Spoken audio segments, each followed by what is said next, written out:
Hey friends, it's Pastor Brad Reaves, and you're watching the Coming Soon Ministries Podcast, where we bring you today's headlines through a biblical context to help you better understand what is going on in the world and how it relates to our faith in Jesus Christ. Today, I am bringing to you a very unique story that I think you'll want to follow and stick around with because it directly affects all of us as believers, especially if you teach the gospel, preach the gospel, or involved in ministry in any way, which we all should be. Today, we're discussing a story that goes far beyond a street preacher. It's more than a story about a police officer or even what's happening at pride events.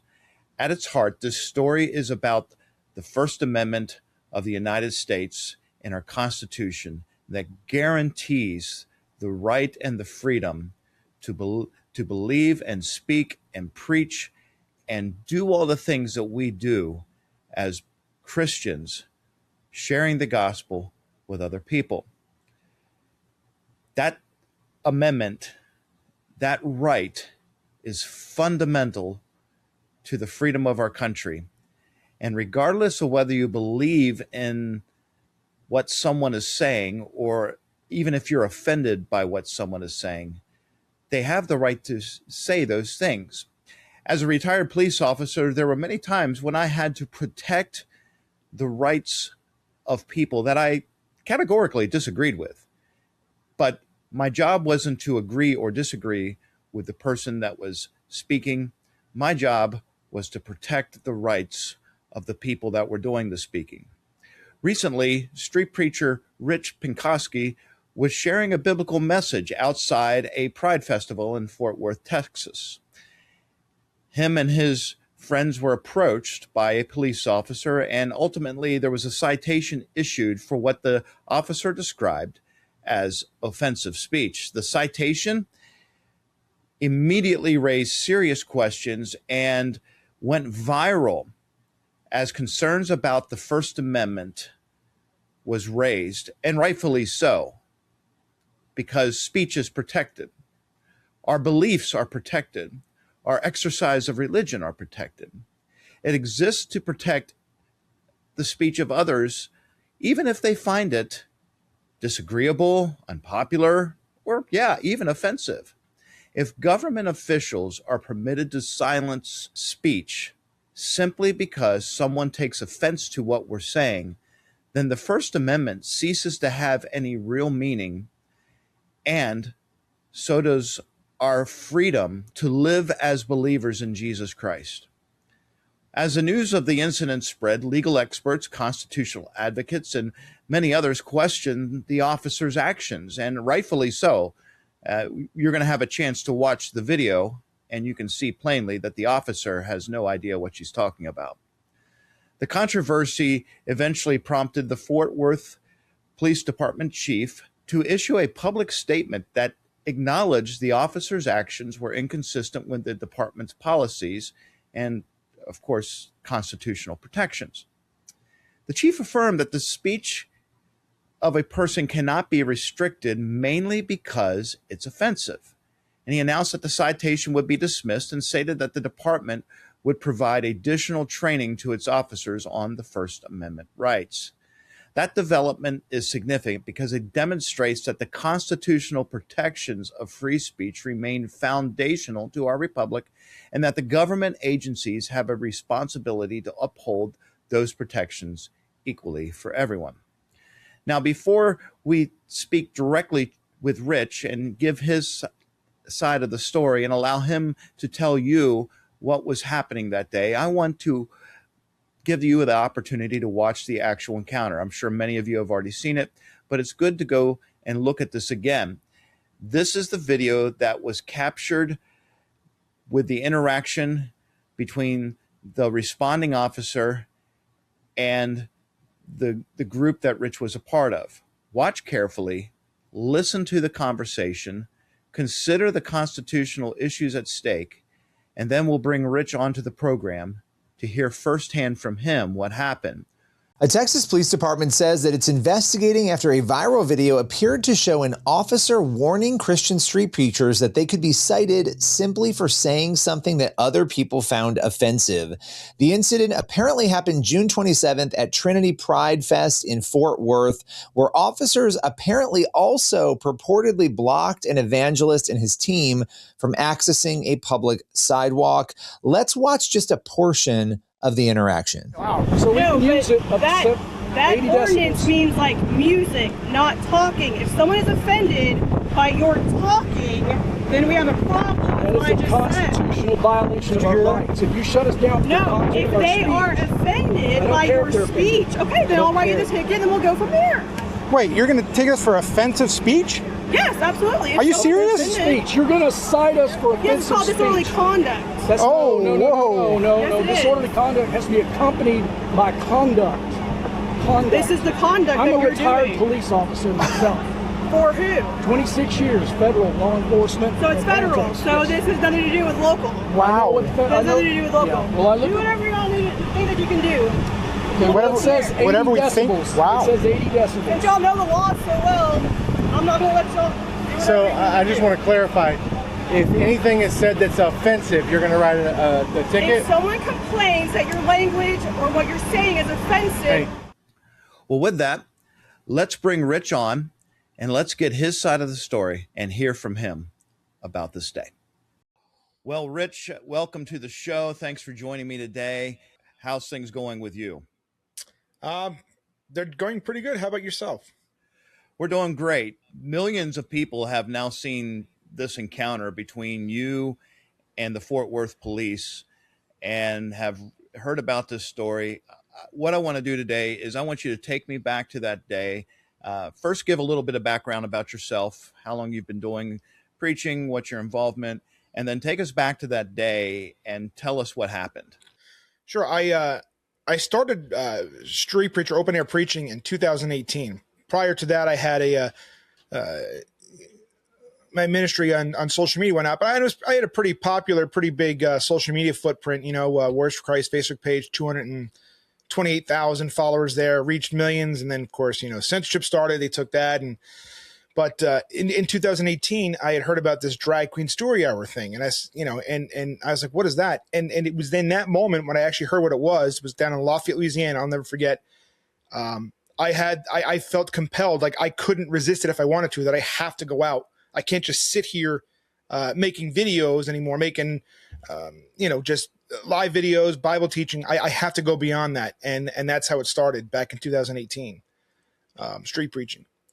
And, we've been all over the country. And then, of course, we go to Fort Worth for their Pride. And, I was actually asked to come there by somebody who lives in Fort Worth.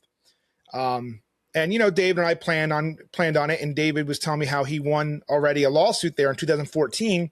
And they were given a consent decree that says they can't stop us from going on the public sidewalks or the public streets anymore. So he printed that out just in case. We always like to have our I's dotted and our T's crossed when we go out preaching. And as soon as he walked up, an officer was extremely hostile. And he said, "You're not going in." And Dave tried explaining to him and said, "We're not trying to go in," because where their private event was actually private property. So we can't actually go into where they're having it. We said we just want to go on the sidewalk, right? The public sidewalk, the public street. You had it blocked off so we can walk there. He said, "No, you're not going there because of a problem." We're like, "Well, of course not. We're just going to go in there to preach. We want to exercise our First Amendment rights. That's all." And he said, "Absolutely not." Dave showed him the consent decree, and he said, "I don't care. You can file as many federal lawsuits as you want." So we asked for the sergeant, for the supervisor. He told us to wait there. The supervisor came up and said the exact same thing. We asked him 4 times, and I even clarified and said, "We can't go on these public sidewalks right here." He said, "No." He said, "Okay." We walked around, met up with another brother who was there with us, Brother Zach, and we went to where we were. And as soon as we got there, you saw that first clip of the female officer telling us that if we say anything offensive, and look, I've been doing this for a long time, and that's the first time I've heard that one. I've heard a lot of things, but I've never heard that if I say anything offensive, I'm going to be cited. And if you watch the clip, you could tell we were just we were taken aback by that. Yeah. Now, how often do you make it to Saudi Arabia to do these kind of things? Because this was Saudi Arabia, right? Or North Korea, or right, somewhere like that. The UK. This was Fort Worth, Texas, the backbone of American freedom. It's supposed to be, but that's the thing. A lot of Christians don't understand, because this doesn't affect them personally. They're not out there. They go to church on Sundays, they pay their tithe, they raise their hands, and then they go home.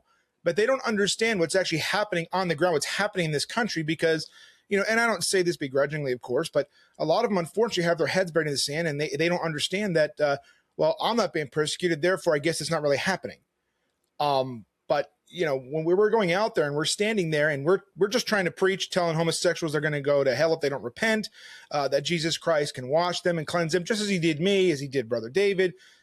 They don't like that message. And of course, it's funny because liberals always talk about free speech and democracy, and yet they're the first ones to cancel you, to censor you, or in that police officer's case. Remember, she's the government, right? She's the governing authorities, telling us that if we say anything, and she specifically said our words, it wasn't even an abstract idea, our words themselves, if somebody finds them offensive, she'll cite us. Let's take a moment and read the First Amendment to the Constitution, just in case there's people that don't understand the significance of this, because I tell people all the time, this is the foundation of our religious freedom, of our ability as believers to go out and share the gospel with the world, to fulfill the Great Commission legally. It says, Congress shall make no law respecting an establishment of religion or prohibiting the free exercise thereof, or abridging the freedom of speech or of the press, or the right of the people peaceably to assemble and to petition the government for a redress of grievances. How are you violating the law that way? We're not. And like I said, in this country, the problem is that the left, liberals, pretty much people who hate God, are the ones that are making the rules now. And because most Christians are not standing up for anything, they're getting away with it. Now, when this female cop approached you were you already preaching, or were you making, no. And you weren't even preaching at that point? No, we had just walked up and we were just kind of going, okay, because there was a big to do about where we can go. And here we are again saying that we would just want to go on this public sidewalk right here. We don't want to go anywhere else. We understand that their pride event is happening on private property. So we know our rights. We know we can and can't do. We're not trying to go in there. We already know that. So there was a big thing about, this is the barricade here. You can't go past here. And, so that's how kind of it started, is trying to, again, figure out where we're allowed to go. I mean, the public sidewalk is an traditional open public forum. So they're not supposed, and people understand this too, that even if you get a permit, the Supreme Court has said, and there's numerous precedent that says you cannot turn a traditional public forum into a private forum when it comes to free speech just because you have a permit. So we tried arguing that with them. That didn't, and of course, when I say argue, we're always respectful to police, even when they're doing that. Even as they wrote David the citation, we were joking around with them still, asked them if they wanted water, because they are police and we do have to respect them regardless of whether we like what they're doing or not. And I even said in the video, that's what the courts are for.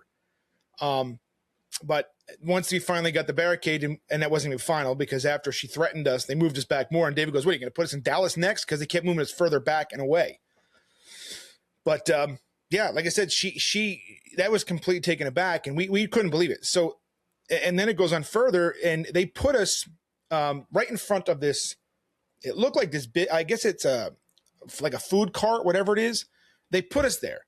And of course, the business owner was like, oh, you guys ruined my business. We're like, well, this is where we're told to stand. What do you want me to do? He's like, can you go across the street? And I said, well, no, they told us to be here.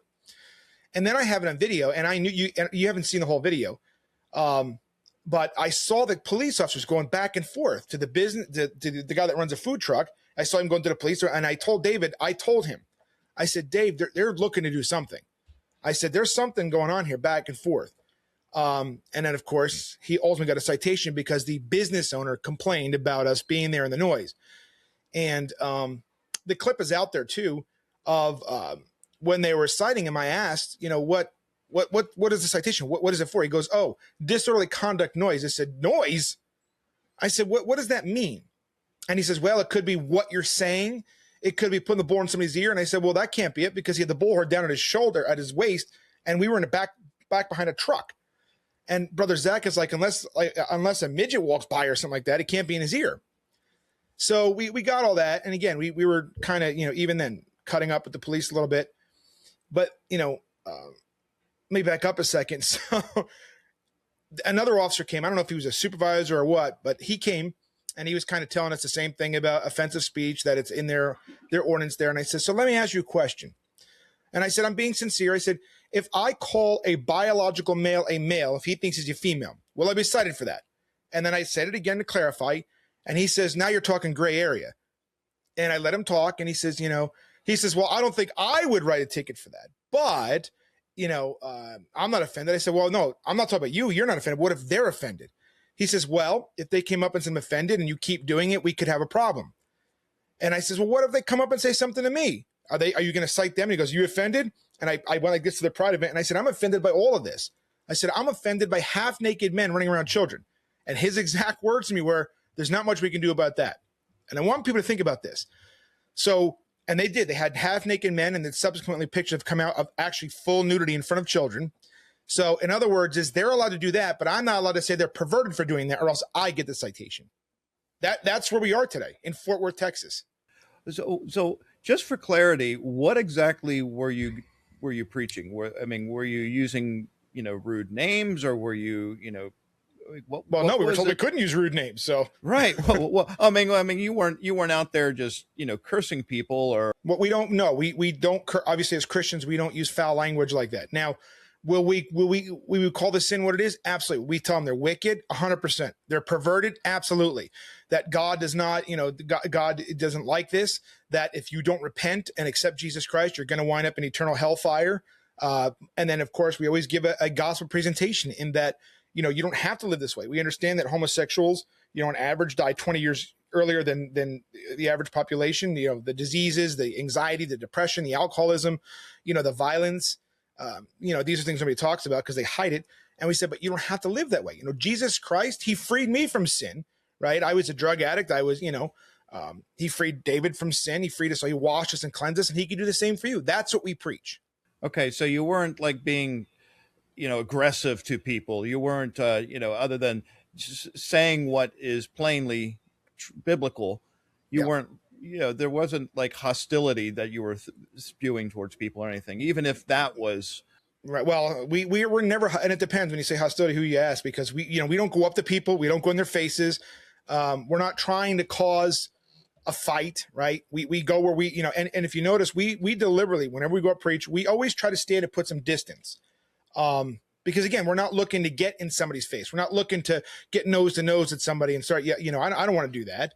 I just want to go there and preach and go home, tell them what the Holy Spirit tells me to tell them, and then go home. That's it. And, again, this isn't, it's funny because the week prior to, which you didn't hear about this one, we were in Amarillo and I got assaulted. I got thrown to the ground by homosexuals, and the police, because we're going to be suing them as well. The police told me that I was the one who was assaulting people. And I said, I'm the one on the ground. And I said, I have the video. I had bruises on my arms. Do you want to see it? He turned his back on me. They put David in the back of a cop car and then trespassed us from a public park. Said, if we come back, we're going to be arrested as I'm being taken away in a stretcher. Wow. Now, I want to draw attention to the fact that what's happened to you and David is horrible and should never happen in a free country like the United States. But you're not the only case here that's happening, right? There are other street preachers that are facing the same kind of assaults, same kind of hostility, same kind of suppression of their religious and First Amendment freedoms. Is that correct? Yeah. As a matter of fact, our team in Los Angeles went out to preach San Diego Pride, and a transgender sexually assaulted him, went up to him, grabbed him, tried to grope him. Now, fortunately, he had told me, and we had the video, he had said the police, they got this guy. They arrested him. He tried, fleeing, and he bit a cop. But at the end of the day, the police, where he said they were fantastic, he goes, I'm not used to that. And I said, gee, I wonder why. But yeah, street preachers, you've seen videos, of course, over the years, guys being arrested in Chicago for simply reading the Bible. In Pennsylvania, that one guy who was, they dropped it real quick, of course, but was it last year, I think? And he was just out there. He didn't even get to really say anything yet. And the cop arrested him, took his backpack, everything else. So this is happening in this country. And the reason it's happening, in my opinion, is because we're letting it happen. We're told to be the salt and light. We're told to be the ones who restrain evil, but instead we're letting evil restrain us. And that's what I see. And, we're trying to get people to wake up. We've been trying for years. I said, the only reason abortions happen is because we let it, right? Abortions happen. These pride events happen by permission of the church. We're letting them happen. From your perspective, what do believers need to do? If you're speaking to the church that's awake and seeing this happen and they're concerned, what should people be doing about this? They should be doing what Isaiah 58:1 says, and that's to lift up your voice and tell my people. I don't want to be cliche, but what did Martin Niemöller say? First they came for the socialists. I'm not a socialist, and of course at the end then they came for me, and it was only left to speak for me. People don't understand in churches, right? We've become it's become a habit. It's an expectation. We wear our Sunday best. We go to church, we sing hymns and we hear the message for an hour. Then we go out to lunch, and we think that that's good enough. We think that if we pray, that's good enough. And, prayer is important, but prayer isn't everything we do. I mean, the Bible says faith without works is dead. We got to put some works back into our ministries. And that requires us to actually go out there and use the voices that God gave us. He gave us a voice for a reason. And just because some of these Christians think it's not happening to them, it's happening, whether they want to realize it or not. And Fort Worth, and I'm so thankful for people like Sarah Fields and the Dallas Express and Libs of TikTok, and I've, and even Enrique Tarrio from, the leader of the Proud Boys. These guys are, I can't even begin to tell you how these guys are working their tails off to help us get this out. And, Libs of TikTok, they're not Christian organizations. Enrique Tarrio, these guys are asking me, where are the Christians? How come you guys are not being supported? Look what's happening. And I said, when you can answer that question, let me know. And we're doing a poor witness. I agree with you, because how did we get here where the Christians are being marginalized, the people that are speaking up for what is right is being marginalized, and the wicked are prospering like this? How did we get here? It's because we are so, and of course, this is my perspective on it. We are so concerned about how they see us. We want them to see us as loving. We want them to see us as not homophobic, not racist. And, and most of us aren't, but we've allowed them to define the terms, and we're living according to their definition. So when they say, you don't love me, you're not showing the love of Christ. What most Christians don't understand is that their definition of love is very different than ours. So when we say we love you, we're almost in a sense validating them, because to them, love is about making me feel validated. Love is, to them is getting something out of it. If I don't get something, it's not love. But really, their definition is selfishness, whereas ours is selflessness. So we've allowed them to restrain us in that, well, I don't want to be called a homophobe. I don't want to be called a bigot. Well, you're not. So then why do you let that, affect you this way? And let's be honest, Christians don't want to be persecuted. I don't want to be persecuted. Nobody wants it. But Jesus tells us it's going to happen. But most Christians avoid it like the plague, because we're afraid to lose our job. We're afraid to lose our families. We're afraid to lose friends. And those same Christians will tell me, I'll give my life for Jesus. I'm like, who are you kidding? You can't even give your time for Jesus. You can't give your voice for Jesus. You're afraid of losing your job for Jesus, but you're going to give your life for Jesus. Do you really believe that? And just to give you an example, we had a woman who was supposed to come out with us at Fort Worth Pride. She messaged me, said she's going to come. She was all excited to come. And then all of a sudden, I get a message saying, I can't come because my boys, her children, have gay family members, and I don't want to hurt their feelings. So she backed out because she was afraid of hurting the feelings of her gay family members. And I told her, I said, what's really sad is, because she said they were good Christians. I'm like, no, they're not. If they're openly homosexual and they're practicing homosexuals, they're not Christian. But you believe that. But you would rather you cater to their feelings rather than the truth. And that's what's happening. We have gay family members, and we think that we can't tell them things or else we're unloving, but that's because we're letting them define the terms. And there's an old saying, proverb, I don't know. And it says, he who defines the terms wins the debate. And that's what's happening. They're defining the terms, and we're losing because we're letting them define things for us. So Paul says the message of the cross is foolishness to those who are perishing. Yep. And is it loving to be silent, Rich? Is it No. loving to tell the person that is engaged in this kind of lifestyle that they're to not tell them they're going to be going to a sinner's hell? No, and it's funny because I just had a debate, about a half an hour long debate on Saturday with a homosexual or homosexual support. I'm not sure which one. I didn't ask him, but I told him, I said, you know what, to me, because he's like, oh, Jesus is love. I said, and of course he told me he never read the Bible. And I says, well, let me ask you this. I said, to me, the most hateful thing one can do is know somebody is heading for hell and to say and do nothing to stop them. My philosophy is that if you're going to go to hell, you got to trip over my dead body to get there. I often tell people, if I've got a real friend and we're walking through a field, a pasture, and I'm about ready to step in a big pile of cow stuff. Right. My friend is going to say, hey, don't step there. Right. Well, he might not. He might think it's funny to watch you step in it. Right. But, the end result, the Christian that is really concerned about people and loving people is going to be strong enough to stand up against this demonic thing that's happening in our nation and say, repent, turn around. But it seems like the word repent has become a term that we can't use in churches anymore. Because most people don't know what it means. They don't even know. I mean, even in my own street preaching circles, if you will, I even see a capitulation to worldly terms and doing things the way the world does, right? We want to present a Jesus, we want to make God more palatable to people who hate God, and then expect it, and then wonder why the church is becoming more like the world, right? You got to use secular means to get them in, so you have to use secular means to keep them. And really, I mean, you have churches with people that are living together outside of marriage, that they're sitting in church, raising their hands up, praising God, and nobody cares. And then a guy like me says, hey, this is wrong. You can't live together outside of marriage. That's fornication. And yes, fornication is sexual immorality, just like homosexuality, just like adultery. There's no difference in God's eyes in those things. So while you're shunning the homosexual, right? The homosexual who's unrepentant should not be in there worshiping with you. That's true. But neither should the adulterer, neither should the fornicator. So why do we give a pass at those things and then wonder why we're ineffective as a church? This is a good spot, in my opinion, to bring the message of the cross. What is your message to the people that are rebelling against God in these ways? What's the gospel here?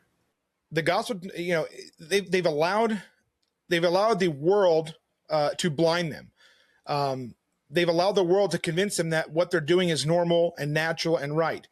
But what they're doing is they're falling for the same deception that Adam and Eve fell for in the garden, in that they're trying to be God for themselves. They're trying to decide for themselves what is right and what is wrong, what is love, what is hate, what's good and what is evil. But that belongs to God. You cannot be God. You don't get to decide what's good and evil. God has decided that a long time ago. And what you're doing is wicked in the sight of God. But the good news for you is that it doesn't matter, because you know what? Jesus Christ died for you just like he died for me. Jesus Christ can wash and cleanse you. All the issues you have, you can be set free from that lifestyle. You can be set free from all the things that come along with it: the anxiety, the depression, the alcoholism, the suicidal ideation, the anxiety, all of these things. Jesus Christ's blood has enough power to cleanse you and wash you, just like it did me, just like he did, Dr. Reaves here, just like he did Brother David. Every Christian out there at some point in their life was no better than you. And we all needed Jesus Christ just like you do. I don't think God really sends people to hell. I think he saves people from hell. That's exactly right. And in the atheists all the time, love me or go to hell. I'm like, no, you got it backwards. You're going to hell already. So Jesus is saying, I can deliver you. If you want to go there, be my guest. I mean, but I'm trying to keep you from going there. Hell as human beings, unfortunately, because of our sin, is our default position. And Jesus Christ is rescuing us from that. I hope believers follow this. I hope believers and Christians around the country, right into their police departments, right into their, local governments, state governments, and our national representatives, and make a stand for this. Your rights need to be protected. My rights as a pastor standing in front of the church on Sunday need to be protected, because first it's going to be the street preacher, and the next time it's going to be the guy standing behind the pulpit, and the next thing is going to be the person going to church that the government doesn't agree with. This is what happened in Germany. This is what's happened in other places. The UK. The UK, we're watching this happen and just with jaws dropped. But this is the erosion that begins to happen. And once the landslide starts, it's hard to pull it back. So now is the time. We've got to be vocal about it. We've got to be respectful, but we've got to be vocal and clear and hold a line. And we're going to follow this, Rich, very closely. I appreciate your boldness. I appreciate you being the tip of the spear on this. And so I'm sure it's certainly not something you were waking up hoping to do, but you've been put on this. You've been put on the front end of this. And no, I did not expect. I mean, again, me and David talk about this all the time. Since it happened, I'm like, this is not. I mean, we just wanted to go out there and preach. We didn't think this guy. I mean, matter of fact, I had to catch a plane to go to Florida the day after. So this was not something I planned on. I had no. Again, we just went out there to preach, and I've never seen a police officer do that. I mean, I've never heard the words come out of a law enforcement officer's mouth that if I say something offensive, I will be given a ticket for that. I thought it was parody when I first saw it. I mean, I was like, this has to be the Babylonian Bee or something, because this is they did insane. A story too. But and I also want to say, because you and I were talking earlier, as Christians, even though the Fort Worth police. It was bad. It was four different officers there, and we have video from two other preachers where two officers did the same thing. So this isn't one rogue cop. This is a systemic issue. But at the same point, too, if you're a Christian, don't go on their X page and start cussing them out. Don't make funny making fun of the police officer, because of her weight or her looks. We're supposed to be better than that. We're not supposed to be like the world. And if we start doing stuff like, it's one thing to call them out on accountability, tell them they were wrong, they're violating our rights, that they need, all that. That's fine. But go on there and curse them out. That is not who we are. And as Christians, the Bible does tell us that the police officers are God's avengers, right? That's who they are. And not all police are like that. But we do need to maintain our Christian bearing, if you will, and understand who we are and not be like the world. So if you're doing that, please don't do that. Still be respectful of the police. They are the police. Not every police officer is like that. I'm sure there's police in that department. And I don't know if you didn't see the clip here, Dr. Reeves, but at the end, I asked the officers, I said, do you feel okay about what you're doing here with this? Three of us, me, David, and the other brother was with us, that he didn't want publicity, that's why you don't hear his name, are all veterans. I was willing to give my life for this country. And I asked him, I said, are you okay with doing this? And you could tell the officer got really uncomfortable. And he said, well, there's some laws I agree with, some I don't. And I said, never in a million years did I think in America that I'd be told that I would be arrested or cited because of the words that come out of my mouth. And you're not talking fighting words. I'm just saying, and I asked him again. And so it's not all police officers, but just make sure that we present ourselves who we are, holy, godly, in our language, in our deeds, and in our behavior. Thank you for saying that. And I hope people hear that clearly. What's the best way for people to follow you on social media, to support your ministry and keep up on the case and how things are going? Well, I would say Instagram, but when this happened, Instagram took my account down. I had 131,000 followers. They took it down. LGBT targeted it. I had 20 Muslims targeted. I had 20 reels moved and then the account gone right when this happened. So my X account is kind of where I've been posting a lot about things. And that is at WFC for Words for Christ, WFC Preacher. And I have Facebook too, which is also Rich Penkoski. We will keep up on how your case is going, how things are going with you, and what comes of all this. And I'm sure I asked you to stay in touch with us also, just to keep us abreast. And I appreciate your time today, friends. This is the Coming Soon Ministries podcast, and we've been just blessed to have Rich Penkoski with us today, share his account of the story. We'll keep you updated on that. And please like and subscribe, and also follow Rich. Like and subscribe his. Be a voice for him too. Stand up for him, because he's out on the front lines. He's, like I said, he is the tip of the spear right now of what's going on in the world and what's going on in our country. And he's speaking up for the gospel. He's sharing the hope of Jesus. And once our voices are silenced, then it's a whole new game. We want to protect those rights and protect those freedoms that God gave us through the Constitution of the United States. Rich, we'll see you again. God bless, and take care. You too.